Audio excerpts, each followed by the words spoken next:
Quiet quitting. Everybody's been talking about quiet quitting recently. I haven't. I've had other things to do. I've been tending to my plants. I've been petting my dogs. I've been playing Splatoon. There are many a thing that I've been doing, but it's time to finally touch on this little thing because I've always found it incredibly interesting and I have some thoughts on it. A lot of people have been talking about the little concept of quiet quitting recently. A lot of people have been talking about this. When I first heard of quiet quitting, it seems like I got the same exact idea that a lot of other people got when it came to the term quiet quitting, which is I thought that you just weren't doing your job at all. Like you were doing the same thing that the kid in your old high school group task did, where you and the other group mates were doing the work to put together the Microsoft PowerPoint for the presentation that you had to do, while they did literally nothing. And even though you told them that they need to do something, they said that they were going to do it, it's almost time for us to present, and then you look at the thing that they were supposed to do and you realize it wasn't done, and so you had to do it anyways because all of your grades were it just weren't doing your job. All right, I've been a place where you had to work. I've been wanting to not do a job before. I feel you, but that's not what quiet quitting actually is. That's not what quiet quitting entails. Quiet quitting is something that's been given a term through like board meetings and CEO conferences and other high up executives who've talked about the fact that their employees no longer are, and there's been a big drive, especially from younger employees that they've been getting in, to no longer push for the extremes, to no longer make work their life, to no longer give them everything. And when I say everything, I don't mean everything to do your job, everything that you could possibly give 110, 20, 30, 200% at work, even though the wages that you've been getting is not going 110, 20, 30, 200% a lot of the time. It seems like what they mean by quiet quitting, and what a lot of people mean when they say that they're quiet quitting, is that you're just doing your job. One thing that helped quiet quitting, this idea of quiet quitting and the term specifically quiet quitting, go really popular was the CNN interview of a engineer who said that she is going to be quiet quitting, and she has been quiet quitting at her job, and what that entails. Americans. Among those born after 1989, 54% call themselves not engaged, meaning they'll show up to do the minimum required, but not much else. Joining me now is Paige West, a digital creator. Oh my gosh. Workers born after 1989 don't do everything. Don't suck their boss's cocks. You hate to see it. They don't walk the boss's dog. They don't stay up and clean everything that they weren't supposed to. They don't do for other people. Yeah, I'm sorry. You are right. This is a white woman alert. I am. It is true that we are going to be hearing from a white woman, but I heard she's pretty cool. So give her a chance. Okay, guys, give her a chance. Creator who graduated from college in 2020 has been offering advice on quiet quitting on YouTube. Paige, thanks so much for being here. So you have an engineering degree. You left the corporate consulting world for the gig economy. How come? Yeah, so I initially left because I wasn't finding fulfillment from my 9-to-5 job, and I saw that there was so much opportunity outside of the basic 9-to-5 corporate world that I really wanted to get into. But were you mailing it in while someone was paying you? And if so, do you feel guilty about that? One incredible question. This is part of also, look at this man's eyes. Look at it. Why he staring like that? Good Lord. Why? I didn't even notice this when I first watched this. What the?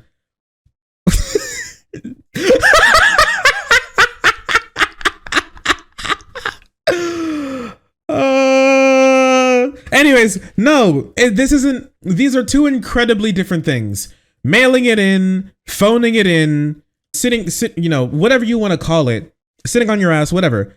It's not the same thing as quiet quitting. Actually, it's still doing your job. It's just being the job that you've been assigned to. It's doing the job that you're being paid for, and not the job that you're not. I know, once again, Shark talking about his time at McDonald's. But if anybody here has worked, can you type a 1 in chat if you've worked retail or fast food? the two most hated gigs in probably this entire world, or at least this country. Yeah. If you've worked fast food or retail, can you type a 2 in chat if you've done two people's jobs while you've been there? That is not they told you about one job, they told you about another job, and you've looked at yourself and you found yourself doing both. Here, can you type 3 in chat if you found yourself doing 3 people's jobs at work as one person doing 3 people's jobs? Good Lord. I found myself, if I remember correctly, back when I worked at McDonald's. So there are a couple of jobs for when it comes to making. Oh, I just remembered the worst night at work that I have ever experienced when running an entire restaurant. Okay. And some of you may be shocked by this. I'm not sure if I don't talk about it too much because typically I only talk about it with my therapist. Running an entire fast food restaurant, an entire McDonald's. There were 2 people, me and my manager, and that's it. We were the only people in the entire building. The only people in the entire building trying to keep the lights on. All right. Wrapped around the building at 11 p.m. All right. And so I had to bring out the food. I had to cook the food or fry the food. I had to replace the food into the containers that hold them. I then had to make the food, and I had to restock, and then I had to bag the food, and then I had to load the fries and drop the fries and make the fries, and then I had to put everything together and make the drinks and then run the window. And not only at the window did I have to give out food, I also had to I had to take money there as well, which is another job that wasn't my job. And then I also had to take orders at the same time, and I had to make drinks, and I had to run out orders that we had to park because we couldn't get them fast enough. All of these things that we did, all of this for $12 an hour. You're lucky if you get 12. I was getting $10.50. All right. I was getting $10.50 for that. All right. And I had to do that for a couple of hours where me and the me and the manager had to do that. She almost had a breakdown. I was losing it. The people in the window were angry, all while dealing with angry people through the window. Okay. Yeah, 12 in Kentucky. Yeah, no shot. Yeah, I was getting $10.50. All right. So what's the normal amount of people? The normal amount of people, there's 2 people. So there's 2 people taking orders. There's 2 people running. There's 1 person making fries, and then there's 4 people making food, and then there's 1 person on the grill, and there's 1 person on the back fryer, not the front fryer that does the fries, the back fryer that does your McChickens and does your other like your chicky tendies, nuggies, all of that type of stuff. And then there is 1 person in the front window and 1 person in the back window. Yeah. Okay, that's the normal amount. And when it's better, there's 1 person to load fries, and then there's 1 person to run out orders. Because typically the two in BDAB, or the people who make the drinks, they have to take orders, make drinks, and run out orders as well that need to be parked. So, but if you have more people there, at least 1 other person there, you can have somebody make drinks and run out orders at the same time. So you don't have to worry about the people who are taking orders have to do that. But yeah, that's what I've done before, and I know some other people who've had to work fast food who have done a similar thing. It's not good. When I worked at Home Depot, I had to work in both paint, plumbing, and electrical because no one was in the store, and then I need to help someone put stuff in their car. And the guys, there was a lot, yeah, because the guys in the lot were on break. Yeah. Yep, sounds about right. For us people, some people called in and so a couple people called in, but we still would have been short staffed, but also they just didn't allocate the right amount of people for us to actually run the fucking business, right? And so that's what we had to deal with. And you know what I got for that? You know what I got for that? You know what I got for that night and other nights? Nothing. I got nothing. Literally nothing. They said you did a great job last night. And I got nothing. Zilch in tips. Oh, we weren't allowed to take tips. It was against the like employee code or whatever. We weren't allowed to take tips. So if we got a tip and like the managers saw it, we had to put it in the register. And so that's what was happening. So we weren't allowed to get any tips. That should be made illegal. Yeah. No, we weren't allowed to take any tips. So if anybody tried to tip us, it would go through the it would have to go into the register. Unless it's from a family or friend. So then what you do is the person, if they know about it, what they go is, oh, I'm so glad that you're my cousin. Here, take this, cousin, my family member, because the company cannot take money from you since it is not a tip. It is going to my family member, you know? And so they had to do stuff like that. And then some of the managers would be like, but they would get in trouble if they allowed us to take tips too. So, you know. Yeah, it's wild, right? So anyways, I'm rambling. Anyways, I went above and beyond when I worked at McDonald's, okay? I genuinely did. I stayed over sometimes. Sometimes I clocked out and then did something else, like filled up the hopper or filled up the nuggie bin or something, or like helped somebody out or run out an order while I was walking out the door, right? Those were things that I did sometimes. But I didn't do it for my business. I didn't do it for the company, and I didn't do it for a raise. I did it because I had other workers there who needed help, who they were short staffed, and I was leaving, right? And other things like that. So I did it for them, not the business. But to do things like that just for the business, good Lord, I can't even imagine. Especially these days where nepotism and hard work is so often shunned and undervalued and unvalued and abused and taken for granted. I can't even imagine doing something like that. Anyways, if you forgot the question that this guy asked, he asked, were you phoning it in at your job and do you feel bad about it? No, so while I was in my 9-to-5 job, I still was working my 40 hours a week. I was still fulfilling my job duties. I was just taking away that feeling of stress I had after work by feeling like I needed to put in 1,000%, needed to join trainings and do as much as I possibly could to go up the corporate ladder. That just wasn't my end goal. Yeah, I saw a lot of people even talking about this when they've been, and tell me if you've seen people like this who have, good Lord, you remember? Do you guys have any geezers in your family who talk to you about like company loyalty? Like to be a good employee, you need to have some real company loyalty. And when you have loyalty to the company will have loyalty for you. And so when you spend all this time answering emails outside of work and doing overtime without pay and coming in on weekends when they call you in, even though you're supposed to be off, and all this type of stuff, right? And you go above and beyond outside of what you were supposed to be doing, outside of what you were contractually obligated to do, and outside of what they're contractually obligated to pay you for. And oftentimes they won't pay you for that.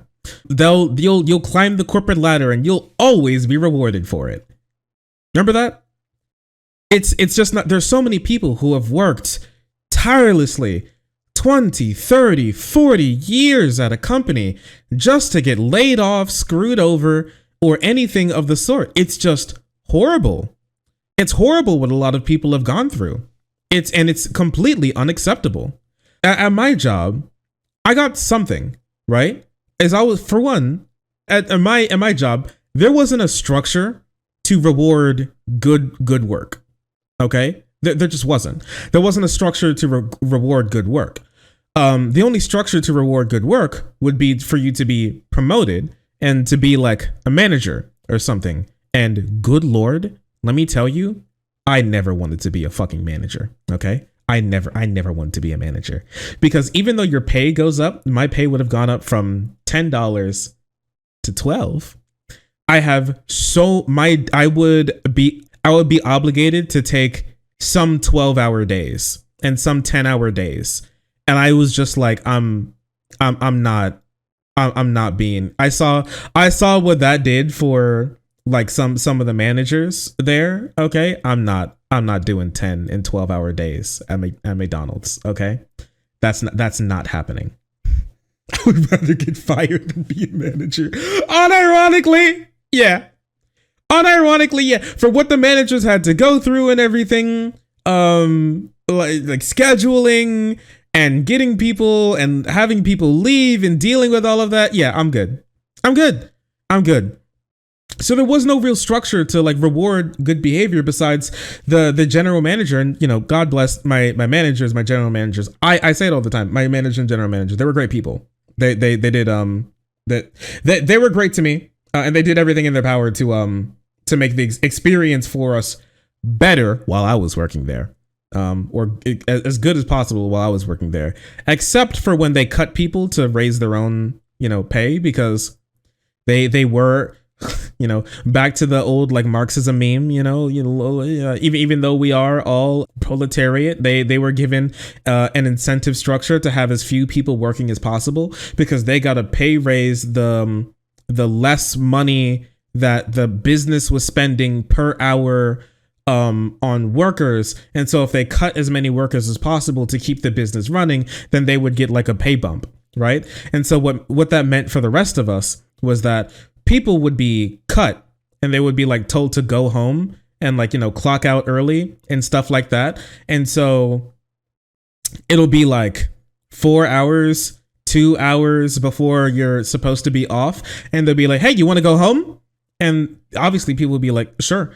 And then they'll go home. And now all of a sudden we're short staffed, but they're making more money. And so that wasn't very fun. But outside of that, they were cool.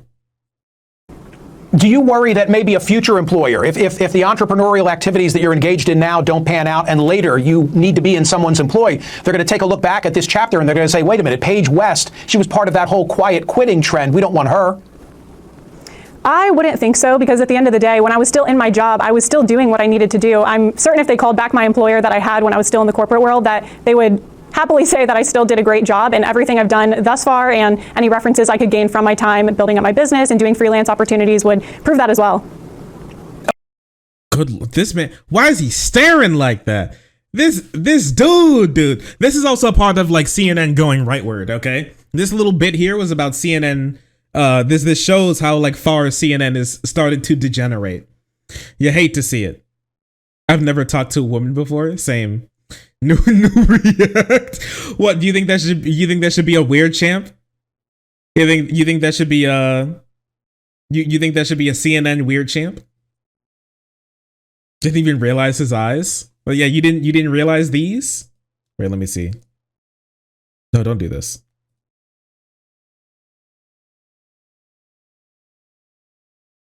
You didn't realize these? You didn't realize his eyes?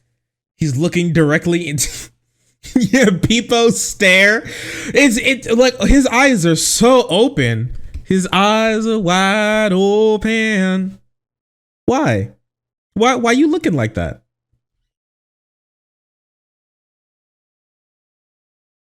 Speaking of people who don't work, Boo's here. Boo's here.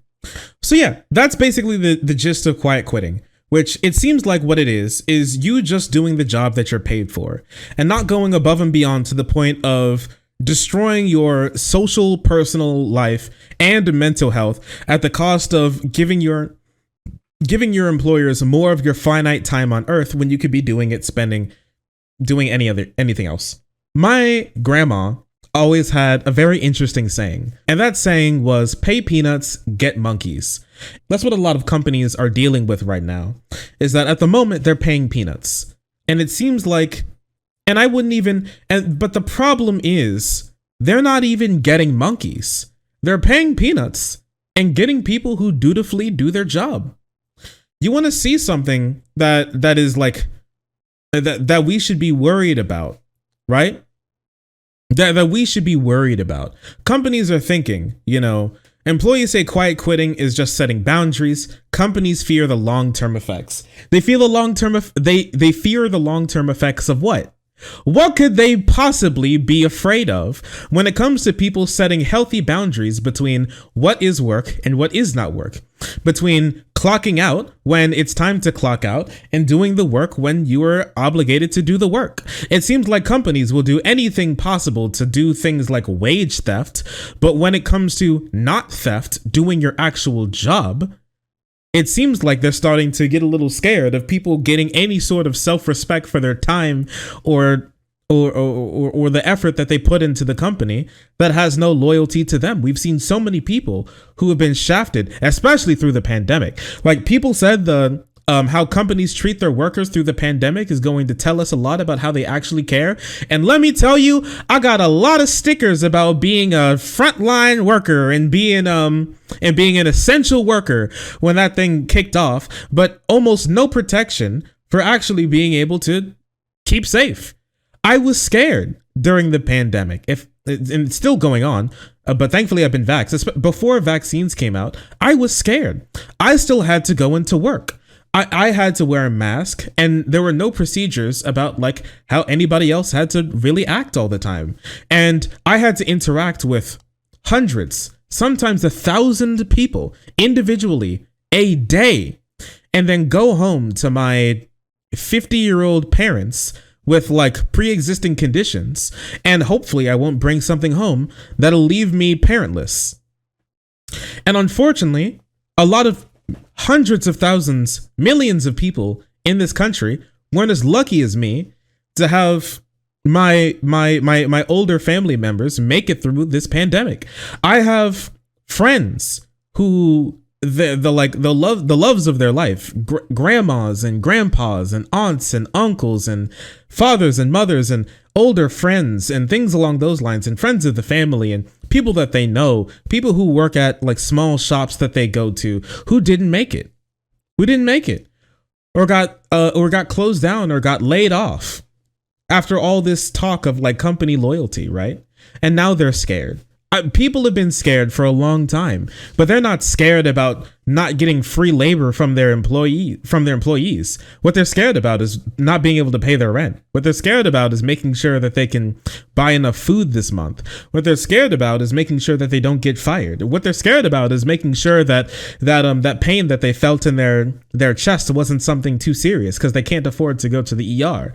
What they're scared about is whether or not they're going to be able to get out of this and be able to move up to not live paycheck to paycheck every single month. What they're scared of is actually being able to live a life outside of work. That's what they're scared of. What they're scared about is living. But to live doesn't mean you're alive. You know what I mean? And so a lot of people have been trying to get out of just this. And I think people who are able to do this are lucky. And I think more people should if they have the opportunity to. If your work is not being taken if your work is being taken advantage of, this is not saying that doing a little extra to get like a bonus or like a pay jump or a pay boost or promotion is a bad thing. Just set some healthy boundaries for who and what you are. Remember, the term quiet quitting was not coined by workers. It was coined by the people who exploit that labor for their own personal gain. They have been doing so for a long time. I'd like you to take a look at this. Forget quiet quitting. We need to talk about quiet fleecing. Workers are more productive than ever, but their pay hasn't kept up while the top 1% has skyrocketed. A lot of people haven't seen this chart before, and I wanted you to see it, okay? This is back from 1948 to today. Take a look at this. This is 1947. Productivity has gone up 118%, and pay has gone up 107%. A pretty even track. Right? A pretty even tracking. That's not too bad. Even in obviously you're not going to be paid more under this system than what you produce. It's not going to happen, but it's pretty close to what actually, what you are actually being what you were actually doing. The amount of work that you were putting in and the amount of value that you were making for the company was far more connected to how much you actually got paid back then. Now let's see what's happened in the modern day.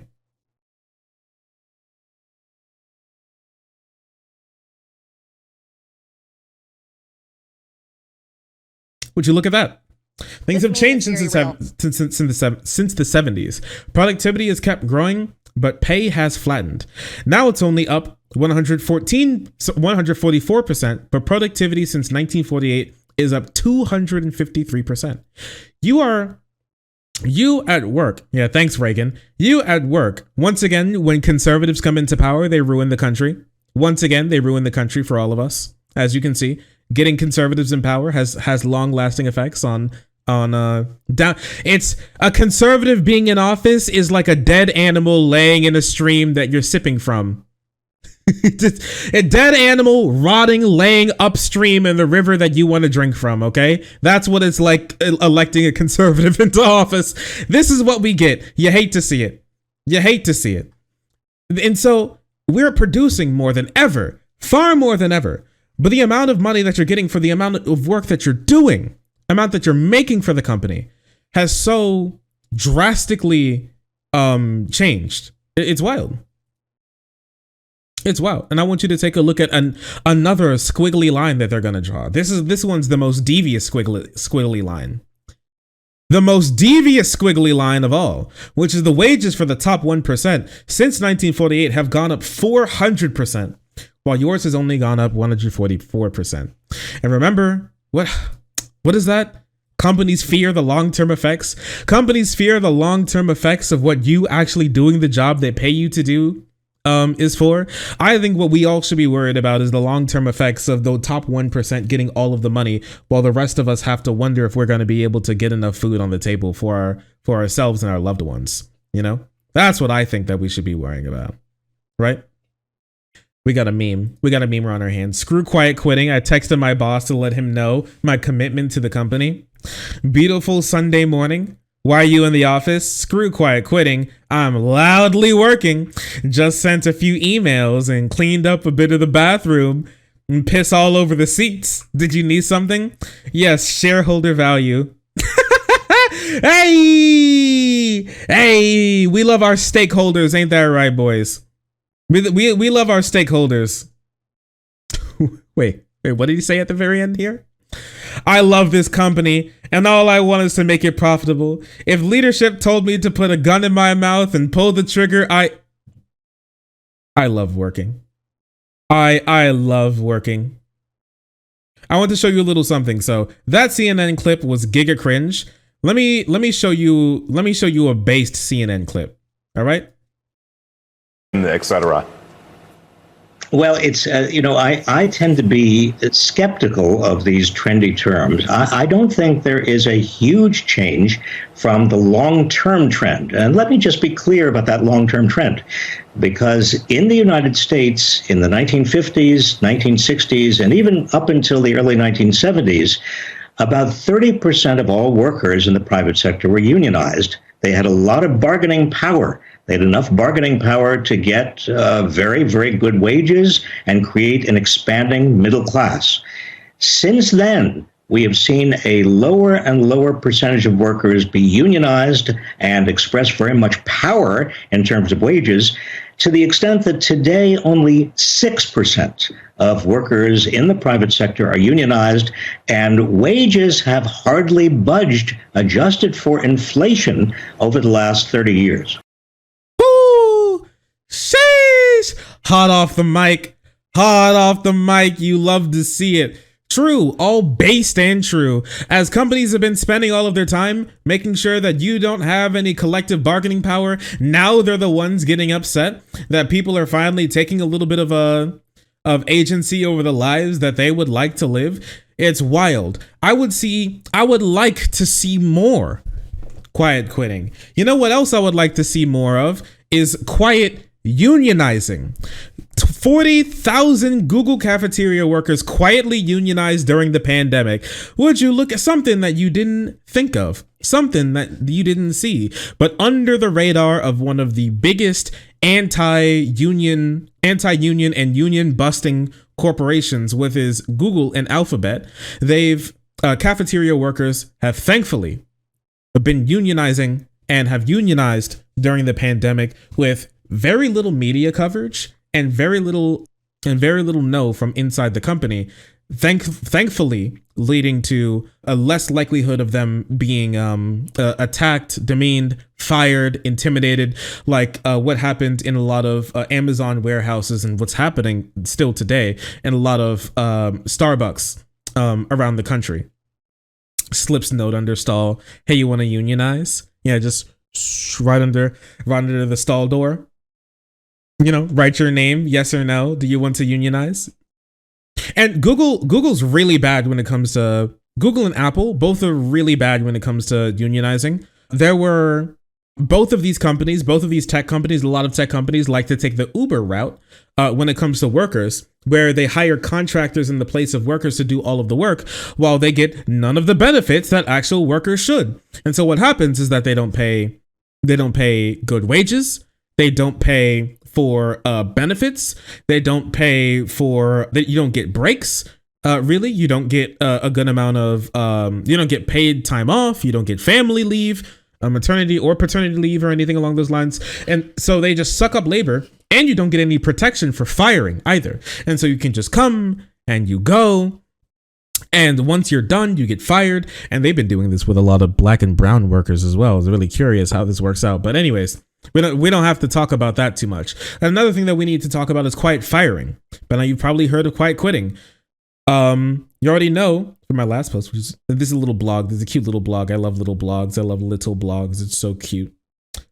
What's interesting is how quiet quitting has turned the conversation towards an even more pervasive problem. Quiet firing. According to The Hill, quiet firing, known as constructive dismissal, refers to when an employer purposefully treats workers badly in order to get them to quit to avoid directly laying them off. Which is have you guys seen this before? Have you guys? Oh no, wait. Oh, 1 second. Have you guys seen this devious meme? Have you guys seen this devious meme that workers have done? Have you seen this devious meme that employers have done where what they do is they try and make your work bad. They try and like write you up for the smallest infractions possible. The second you even step out of the line, the smallest amount, they bring down the hammer on you. They overwork you. They reduce your pay. They do everything possible, but besides like actually just fucking killing you or injecting you with like a cytotoxin or something that will give you a cytotoxic megacolon. They'll just do anything to get you to quit. And so this is what we should be worrying about, which is quiet firing. And a lot of this is also done by a lot of new management to get rid of people that they don't like in order to and fuck racist ass managers as well will do this, and sexist managers will do this as well to a bunch of women and black and brown people to get them to quit. So they don't have to worry about a big lawsuit coming from violating their civil rights because they quit. We didn't fire them. They just quit. Everybody wants to quit every once in a while. This is what we should really be worrying about. It happens a lot. Yeah, and then they wonder why nobody cares about their jobs anymore. Well, it's maybe because if I died, you wouldn't care about it either. So it's very curious how that works. And I want to let you know, all right, I'm just not some crazy screeching lefty, all right, who doesn't care about you getting your written like what are they called? Yeah, it's not like I don't care about you getting your good recommendations. I think you doing the job that you were paid for, or yeah, your references, right? I think you doing the job that you were paid for is will get you good references and good recommendations. You don't need to go above and beyond all the time, and you shouldn't. It's not good for you, especially if you're not being paid for it, especially if you're not being rewarded for any of that. And let me show you, okay? If this does not convince you, then you need to take more agency of your own life. Let me show you what these people really think about you. This is an old clip, but I know a lot of you all haven't seen it yet. And I know a lot of you all need to see it. Of work-life balance, because look, no one wants to miss their kids growing up. No one wants to. You stay in the office your whole life. You never see your family. So that's really important. However, nobody wants to miss the birth of their children, or not make it to their soccer games, or not spend any time with your family members who are dying. However, that's cringe. have we taken that a step too far when you think of, well, have we taken spending time with your family a step too far? What do you guys think? You think spending time with your family members, with your friends and family members, has gone too far? Let me know in the comment section below. a lot of the millennials talking about, well, I need time for self-care. I don't know why I'm harping on that tonight, but the whole self-care movement is a little, I mean, my mother is not with us anymore, but she worked by the time she was 12 during the Depression. If she heard the self-care thing, I think her head would explode. She's cucked and cringe. That's cucked and cringe. I'm going to tell you a little story that my dad told me of his dad. Okay. My papa. All right. He grew up in New York. And I know some old frogs may have heard the story before, but a bunch of new frogs, you haven't heard it before. My papa grew up in New York, all right, in Brooklyn. It was not a good place. It was a bad place. It was a racist place, okay? Oh, you think that's evil? Don't worry, it gets worse. Don't worry. That's not the reason why I wanted to show you this clip. It gets far worse than that. But it was like a bad place, okay? And they didn't make that much money. And my grandfather, my dad's father, did everything he could to support his family. And so because of that, he had to take this mindset on, all right? And a lot of the people, like these people's parents and their parents, they didn't have the option to take time for self-care because they had to make sure that they themselves and their families were going to survive, all right? They were fighting for survival, all right? It's a much different thing. And so my dad, when he was growing up, he didn't get to see his dad that much. He didn't get to go, his dad didn't get to go with him to football practice or his JROTC meetings or like help him with homework or be able to even eat with him at the dinner table. He didn't get to see him for breakfast that often. He didn't get to see any of these types of things, right? What he knew a lot of the times when he was growing up, what he knew of his dad is that they would wake up and there'd be money on the table because he was making sure that no matter what happened, that they would be able to eat that day. They'd be able to have breakfast.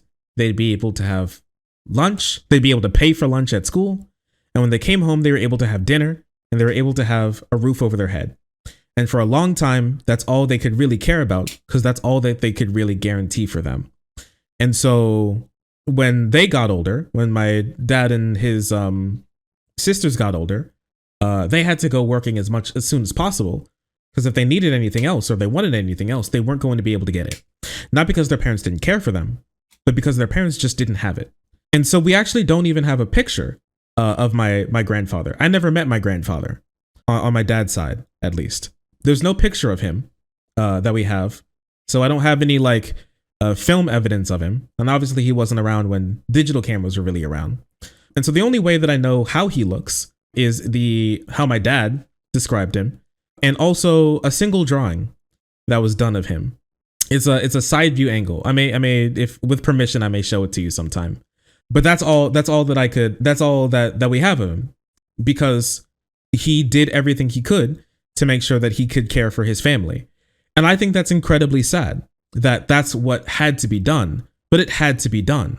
And this is the world that a lot of these people are pushing. And this is why I think this makes this so much more disgusting. Listen to what he has to say in regards to taking care of your family.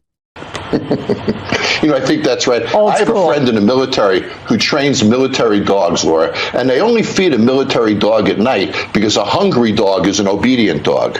Well, if we're not causing people to be hungry to work, then we're providing them with all the meals they need sitting at home. I'm completely with you, Laura. These benefits make absolutely no sense to us.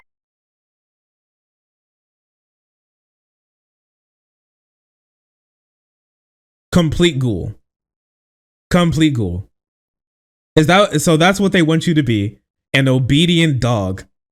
An obedient dog, and you come begging to them for money. And you come begging to them for something to eat. That's what they want you to be. Literal sadist. He had to say sorry for that. He had to that was too much, and he had to actually go back and say sorry for that. But I haven't seen him on Fox News since. It's quite interesting. They do actually want slavery to come back. But the problem is, Cal, the problem is they don't need slavery to come back. We still have slavery. What my grandfather experienced was a form of slavery, wage slavery, where you could do nothing but work, even though they aren't beating you and forcing you and chaining you to your desk. It's either choose that or die. What was he going to do? Not come into work one day because he was sick or ill or something? And then what? My dad and his sisters and his wife, my grandmother, wouldn't be able to eat that day. Was that the world that he wanted to live in? I don't think so. And even though he wasn't like being literally enslaved, there was nothing that he could do in that situation. And there's nothing that a lot of people today can do in these situations to escape, because these companies have done everything in their power to cut off all options of escape for your average worker. And so because of that, I say, go on, quiet quit, work your wage, do your job, and then go home. Call your friends, talk to your family members, tell them how much you love them. Go take a nice walk. Go buy yourself something nice. Go invest some money and invest some time into your hobby. Go out and go get some dates. Go make some new friends. You can do all of these types of things, and all of them have nothing to do with working, and all of them should never have anything to do with working, because at the end of the day, as long as wage labor and work is done, you will be exploited. And so if it's the case, I think there's nothing wrong with you taking a little bit of that agency back and using it for yourself.